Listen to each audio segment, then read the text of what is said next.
conservative men are literally like, my politics are like stopping me from getting laid because when women find out that I just don't think they should have like rights and I just perceive them as like walking baby machines or sex objects, then they don't like me anymore and they don't want to have sex with me. So like, can we just talk about something else? No, we're gonna talk about this and you're gonna have to explain yourself.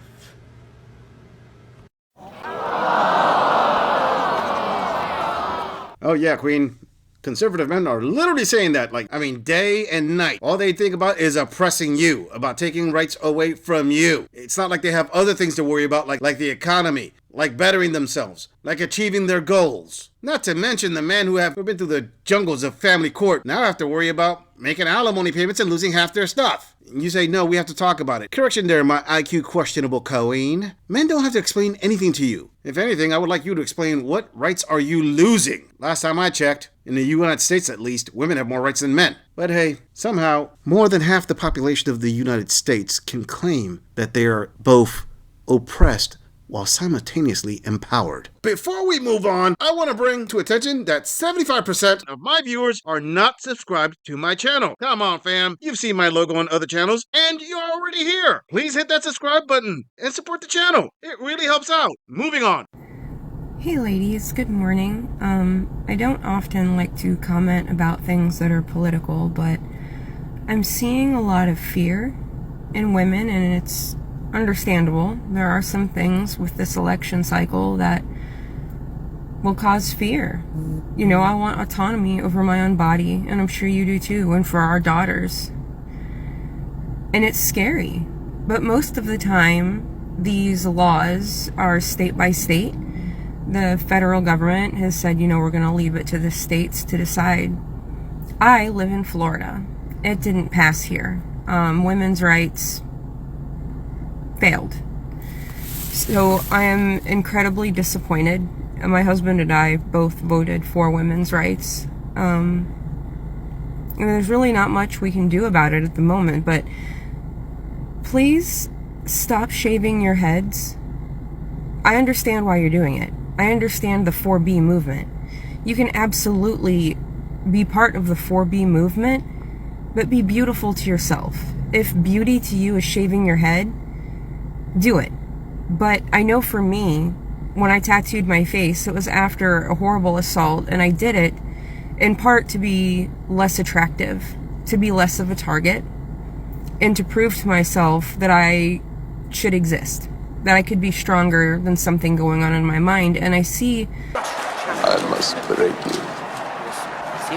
Well, now, this is a classic case as to why I always advise women out there who are going through some issues to therapy. Now, I gotta say to my male viewers, even though a lot of you are gonna say, hey, therapy doesn't help, doesn't do anything, consider this particular case. Maybe if she would have gone through therapy, she wouldn't put all that ink blot on her face. I mean, destroying parts of yourself over an election result is kind of, for lack of a better word, immature. Listen, ladies, if you want to shave your noggins out there and show everybody, I'm rocking the Elmer Fudd style, so don't come to me because I'm hunting wabbits. Hey, it's on you, cue ball. But maybe therapy would have been a better option. Another thing about this queen saying how women are losing rights to their bodies. Okay, ladies, let me give you a reality check. Every time you claim that, why it falls on deaf ears with most men, because the moment a man, in the United States at least, turns 18, he loses all rights to his body, to include how his life comes to an end. There's this thing called conscription, selective service, which men, not women, have to sign up for. Funny, if you check the U.S. Constitution, only men that have signed up for selective service have the right to vote. Last time I checked, just because you can't abort that thing that you consented to doesn't equate to your deletion. So please, when you talk to men about you're taking away our rights, men are going to look back at you and say, welcome to the club. We have no rights. At least your rights are delegated to the states. So this pity party, ladies, you're barking up the wrong tree here. Maybe if you decide for actual equality across the board, including women have to sign up for selective service just like men do, then men will listen to you. 100%. Trust me, you can get more flies with honey than you can with vinegar.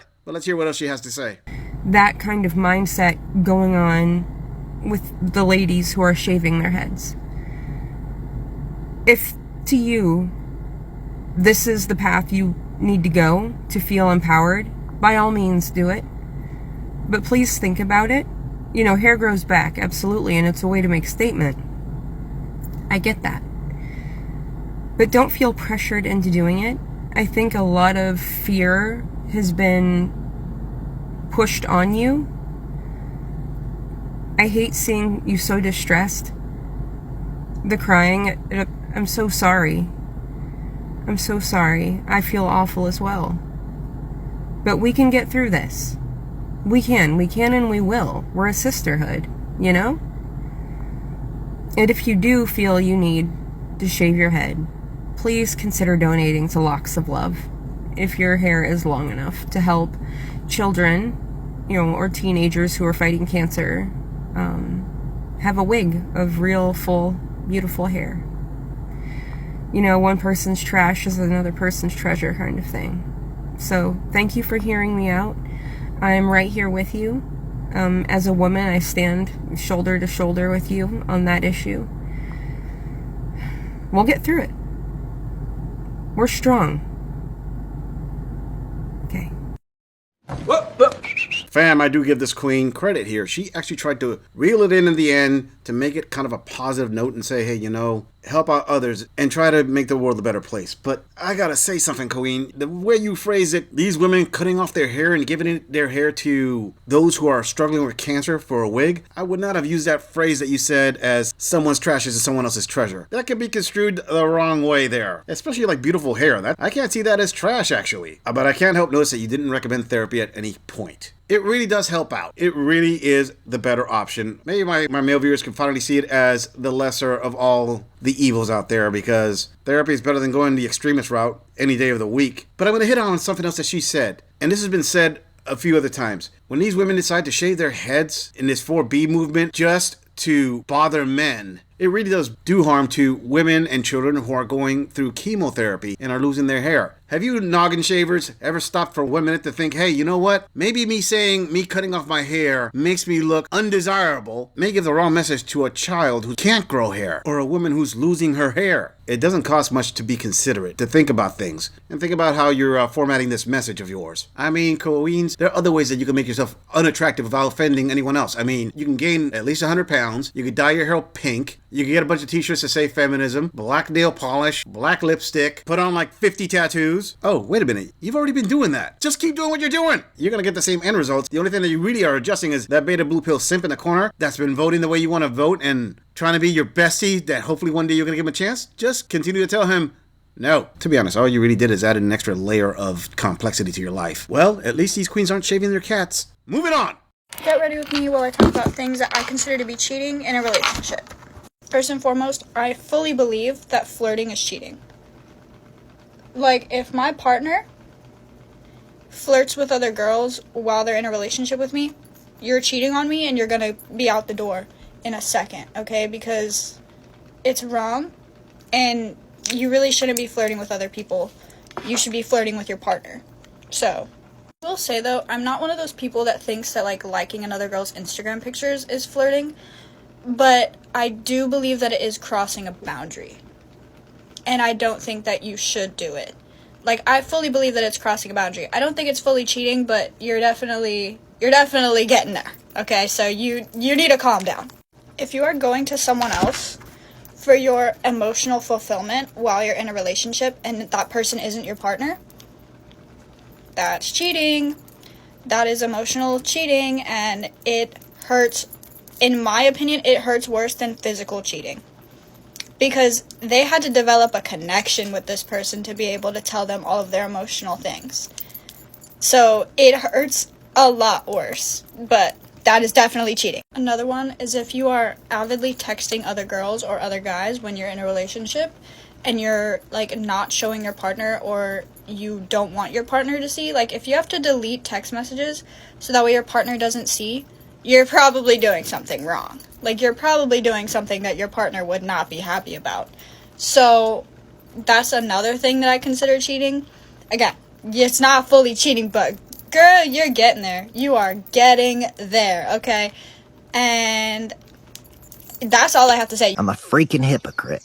Hold up there, Queen. Flirting is cheating? Now, that one, I have to say, is very iffy. It's a lot of gray area. You gotta be careful when you say that. You see, it's really easy for you to stop and say, hey, you know what? Your boyfriend was flirting with this other girl. So that equates to 100% cheating. I mean, he actually had the audacity to go and talk to a girl and be a little bit frisky, even though he didn't touch her. Okay, Queen, so explain to me, if that's cheating, how is all of you women posting pics of yourselves on Instagram to get attention from 1,000 dudes that you don't know, so for them to tell you how hot you are, not considered flirting? I mean, the saying goes that if women didn't put any double standards, they wouldn't have any standards at all. It is flirting, honey. What's good for the geese is good for the gander. If you're gonna do that, women are way more guilty of flirting than men are, because they're women who will post 3, 4, 5, 6 times a day. Think about it. Your other point there, my young Colleen, is emotional fulfillment, as in you go to someone else for emotional fulfillment. See, this is where men and women see this very differently. Women want everything to be told to them, and if it's not told to them, it's cheating. Men, for the most part, understand they can't tell you everything, because you women don't want to hear everything. You want sweet, comforting lies or something that's painful omitted. If a man is 100% honest with you, you will lose respect for that man. On top of that, women are not known for being empathetic. They may be sympathetic, but they cannot be empathetic with men. A lot of times, men will go to other men and tell them their issues, trying to get advice on how to find a solution. If you consider that cheating, honey, that's a you problem. I mean, are you saying that women cheat when they go talk to their therapist, or are you going to make another exception to the rule for that one too? All right, constantly texting someone else. Usually, if you're in a relationship and you're texting another person and you're being flirty and all that. Now, would I call that cheating? No, I would call that a symptom of cheating. Two different things, although closely related. If you're going to spend X amount of time texting another person and doing all kind of flirty things, you're not doing that for the hell of it. You're doing it because, you're already in a relationship with that person. Or you're very, very close to jumping in bed with that other person. Sorry, sweetie. I agree with her halfway. Not because she's wrong, but because it's part of the cheating, but not the whole thing. Although I will give it to her. If a man finds his woman texting in a intimate nature with another man, yeah, that can be seen as cheating right there, even if she denies it. But let's hear what else she has to say. You are getting there. This one goes along with the last one I just mentioned, but if you are FaceTiming other people behind your partner's back, you're probably doing something you shouldn't be doing. So, I consider that to be cheating, especially if it's like people of the you're attracted to. So, yeah, probably doing something you shouldn't be doing. You're probably cheating, and you're out the door. If you do that with me, you are out the door, bruh. If you give another girl your jacket when she's cold, cheating. Cheating. That's cheating in my head. And, if it's a girl that I know, if it's my best friend and she's cold and she wants, a jacket and I'm there, I want you to give it to her, right? But if it's a random girl in your friend group that I don't know, and you're just like, oh, here's my jacket, the fuck out of here, bro. You're literally cheating. You're literally cheating. Get the fuck out. Oh my god. Bro, I literally consider that cheating. I don't care. If you are telling other people that you're single when you are quite literally not, or if you go to a bar and you take off your wedding ring, what are you doing? Why do you need to take your wedding ring off? Why do you need to tell people that you're single when you're not? No.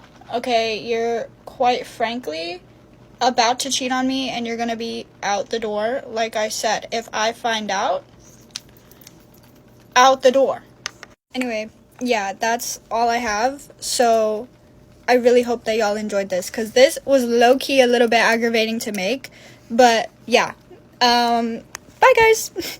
Fam, this is why men say that women give other women dog turd level dating advice. Her advice came completely from a very ignorant place. I'm not saying everything she said was wrong, but I'm saying a good chunk of it was off. I mean, the whole thing about talking to another girl or giving your jacket to another girl is cheating. Honey, you need to sit down, have a Coke and a smile. You don't know enough about the world to know what is what. I'm pretty sure you're the type of young woman that believes that a guy who watches porn is also considered to be cheating and unfaithful. Well, at the same time, you read 50 Shades of Grey and you consider, oh, no, that's okay, it's a book, it doesn't count. Why don't you slow down there before you get ahead of yourself? Because this is going to cost you a lot of headaches in a relationship. I mean, don't get me wrong. Men will put up with a lot of silliness from women just to get you in bed. But once they've had you in bed about a half dozen to a dozen times, some guys even less than that, and the thrill has kind of gone, and the levels of that physical desire just goes down to normal levels, men in general are going to start to put up with less and less of this stuff. because they don't have to. Because they already got it out of their systems. Because they already got what they wanted out of you. And yeah, it'll come back later, but it's not going to be as strong as it was the first time. And eventually they're going to be like, listen, I'm tired of you trying to dictate to me what is what in this relationship. I'm tired of you telling me I am always wrong for doing ABC, while at the same time you're doing XYZ, and somehow, some way, you're okay to do whatever you want to do. But I have to have limits, especially a higher caliber guy. And let me give you some game here, sweetheart. The higher the caliber of guy that you have, the less tolerance he's going to have for your boundaries. The lower level guy you have, the higher the tolerance. In other words, if the guy's hot enough that he can replace you rather easily, he's not going to adhere to like 50 rules you're going to throw on him. I mean, sweetheart, maybe you didn't know this, but chances are him giving his jacket to one of your friends that you think that's okay, it's more than likely she's the one he's going to be cheating with. Trust this gorilla when he tells you that the sisterhood is not as strong as you think it is. It's not this steel bond that can never be broken. I mean, that bond can be snapped in half with a Chad Tyrone thunder thrust. I'm just saying, if you enjoy this audit, click on the video in the end screen for more content. If you would like to support the channel, please follow the link in the description to donate to our beer fund, or like, subscribe, and share this video on other social media platforms. If you agree or disagree with anything about this audit, please let us know in the comments. I'm going to leave this audit right here. I'll see all of you in the next episode.